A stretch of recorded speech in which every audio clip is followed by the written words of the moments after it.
Pirritx, porrotx eta marimotots. Musika baserrian. Tiritatxoren aitona amonek urte asko dituzte. 80 gora. Parkeko banku batean eserita egoten dira ia egunero, eguraldia epela bada. Izugarrizko ahalegina egin behar dute bankuan jesartzeko eta bankutik altxatzeko. Pupu eta Lore begira geratzen zaizkie askotan.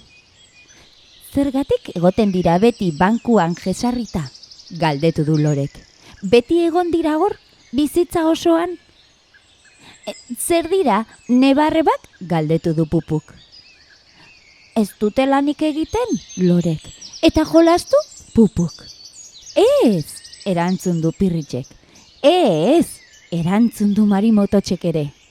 Eta azalpenak ematen hasi dira. Lan eta jolas asko egin dituztelako daude orain, atseden hartzen, erantzun die Pirritxek. Pirritxek eta Marimototxek azaldu diete Pupu eta Loreri tiritatxoren aitona monak ez direla beti egon banku horretan eserita, mundu osoan ibili direla batetik bestera. Gerra izan zenean adibidez, umeak zirenean, aitona Errusian egon zen, eta amona Ingalaterran bakarrik gerratik iesi, beste familia batzuekin, beste hizkuntza batzuk ikasi zituztela. Antzeudela, musika jotzen ere ikasi zutela kontatu diete. Amonak biolina eta aitonak pianoa.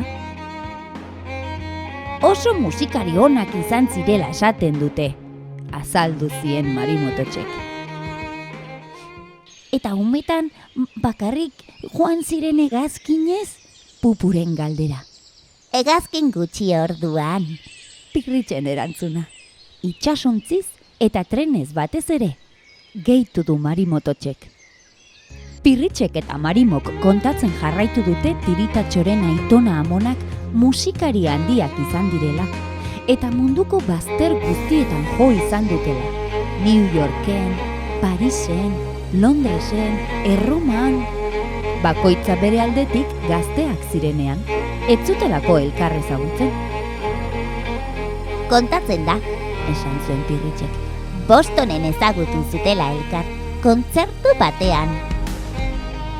Eta Suedian ezkondu zirela, jarraitu du Marimototxek, kontzertu baten ostean. Orduz geroztik, elkarrekin jarraitu zuten bidaiatzen, kontzertuak egiten.